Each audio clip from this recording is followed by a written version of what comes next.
Hello बच्चों, चलिए प्रश्न को देखते हैं। प्रश्न है, नियोन गैस के सामान्यतः संकेत बोर्डों में प्रयुक्त किया जाता है।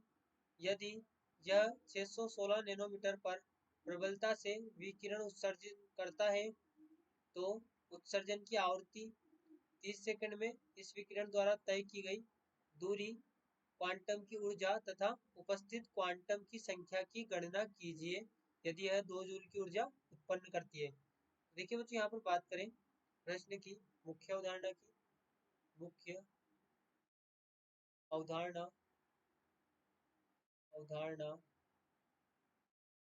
देखिए बच्चों, यहाँ पर क्या होता है कि जो उत्सर्जन की आवृत्ति होती है, यहाँ पर आवृत्ति बराबर सी बटे लेमडा होता है।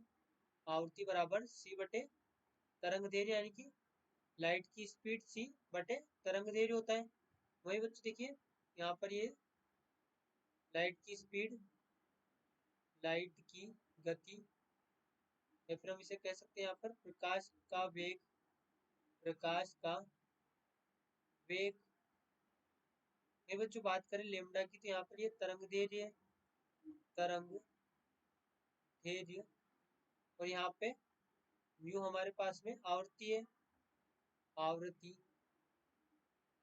देखिए बच्चों, यहाँ पर बात करें प्रश्न में, इसके पश्चात हमसे यहाँ पर क्वांटम की ऊर्जा, तो क्वांटम की ऊर्जा बच्चों यहाँ पर ई बराबर एच न्यू से यहाँ पर हम निकाल सकते हैं, या हम इसको एच सी बटे लेमडा से भी यहाँ पर निकाल सकते हैं। हमारे पास में क्वांटम की ऊर्जा होगी, हमारे पास में क्वांटम क्वांटम की ऊर्जा होगी।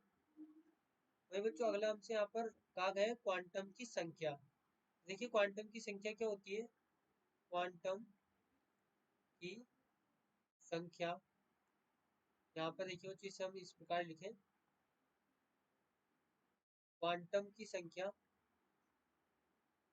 यहाँ पर देखिए बराबर होती है, क्वांटम की संख्या बराबर कुल उत्पादन ऊर्जा, कुल उत्पादन ऊर्जा बटे कुल उत्पादन ऊर्जा बटे एक क्वांटा की ऊर्जा, एक क्वांटा की ऊर्जा, एक क्वांटा की ऊर्जा। तो ये बच्चों हमारे पास में यहाँ पर क्वांटा की संख्या होती है। तो देखिए प्रश्न को हल करें, तो प्रश्न के क खंड में हमसे पूछा गया है कि उत्सर्जन की आवृत्ति क्या होगी। तो देखिए न्यू बराबर सी, जो कि यहाँ पर प्रकाश का वेग है 3 गुणे 10 की घात 8 मीटर प्रति सेकंड बटे, यहाँ पर हमसे कहा गया है कि जो तरंग दैर्घ्य हमें यहाँ पर दी गई है वो है 616 नैनोमीटर। तो इसे हम नैनो यहाँ पर मीटर में परिवर्तित करेंगे, तो यहाँ पर 10 की घात -9 मीटर। तो जो यहाँ से हमें प्राप्त होगा, देखिए यहाँ से हमें जो आवृत्ति प्राप्त होगी, यह आवृत्ति होगी यहाँ पर 4.87 गुणे 10 की घात 14 सेकंड की घात -1। ये बच्चों यहाँ पर हमारे पास में आवृत्ति होगी, आवृत्ति। वही बच्चों दूसरा बात करें, जो क खंड हमें यहाँ पर दिया गया है, इसमें यहाँ पर हमसे पूछा गया है 30 सेकंड में विकिरण द्वारा तय दूरी। तो देखिए यहाँ पर विकिरण का वेग यहाँ पर होता है 3 गुणे 10 की घात 8 मीटर प्रति सेकंड, प्रति सेकंड। यानी कि बच्चों यहाँ से हम कह सकते हैं कि ये एक सेकंड में गति करता है 3 गुणे 10 की घात 8 मीटर।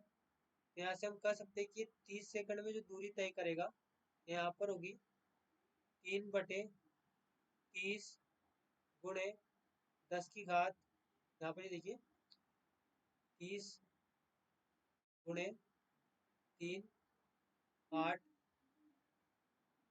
यहाँ पर देखिए हम इसे इस प्रकार लिखेंगे, एक सेकंड में तय दूरी 3 गुणे 10 की घात 8, तो 30 सेकंड में तय दूरी 30 गुणे 3 गुणे 10 की घात 8 मीटर। तो यहाँ से हमें प्राप्त होगा 90 गुणे 10 की घात 8 मीटर, 90 गुणे 10 की घात 8 मीटर। यहाँ पर हमें इसकी दूरी प्राप्त होगी। और बच्चों यहाँ पर बात करें प्रश्न के अगले खंड की, देखिए प्रश्न के अगले खंड में यहाँ पर हमसे क्वांटा की ऊर्जा पूछी गई है। क्वांटा की ऊर्जा ई, जो कि यहाँ पर ई है, इसे हम या तो एच न्यू से निकाल सकते हैं या एच सी बटे लेमडा से यहाँ पर याद कर सकते हैं। तो देखिए बच्चों यहाँ पर हम बात करें ई की, यहाँ पर हम एच न्यू का प्रयोग करेंगे तो 6.625 गुणे 10 की घात माइनस 34, ये यहाँ पर जूल जूल इंटू सेकंड में होगी। और बच्चों बात करें यहाँ पर आवृत्ति की, तो आवृत्ति अभी हमने निकाली थी 4.87 4.87 गुणे 10 की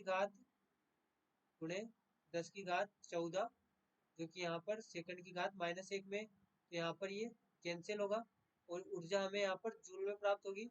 तो ई बराबर यहाँ पर हमें प्राप्त होगा 32 पॉइंट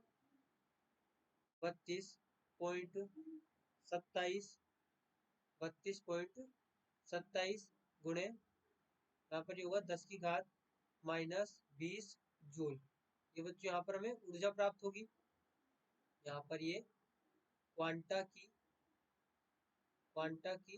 ऊर्जा होगी। अब बच्चों यहाँ पर बात करें प्रश्न के अगले चरण की, जिसमें कि यहाँ पर हमसे पूछा गया है क्वांटा की संख्या, क्वांटा की संख्या। और बच्चों यहाँ पर देखिए क्वांटा की संख्या का जो सूत्र हमने लिखा था वो यहाँ पर है कुल उत्पादन ऊर्जा, जो कि हमें दी गई है 2 जूल। 2 जूल यहाँ पर हमें दी गई है कुल उत्पादन ऊर्जा। तो देखिए यहाँ पर हम लिखेंगे 2 जूल बटे एक क्वांटा की ऊर्जा। तो देखिए एक क्वांटा की ऊर्जा हमने यहाँ पर अभी निकाली, इसे हम लिखेंगे 32.27 गुणे 10 की घात माइनस 20, ये भी जूल में, तो यहाँ से जूल कैंसिल होगा। तो यहाँ पर जो क्वांटा की संख्या मान लीजिए एन, ये हमें यहाँ पर प्राप्त होगी, देखिए 62.68 यहाँ पर हमें प्राप्त होगी 6.2 गुणे 10 की घात 18, 10 की घात 18, यहाँ पर हमें संख्या प्राप्त होगी जो कि क्वांटा की संख्या है। यहाँ पर ये क्वांटा की संख्या है। देखिए बच्चों यहाँ पर हमने प्रश्न के चारों चरणों को हल किया, आवृत्ति, और यहाँ पर ये 30 सेकंड में तय दूरी, उसके पश्चात यहाँ पर ये क्वांटा की ऊर्जा और यहाँ पर क्वांटा का नंबर। आशा करते हैं आपको प्रश्न समझ आया होगा। धन्यवाद।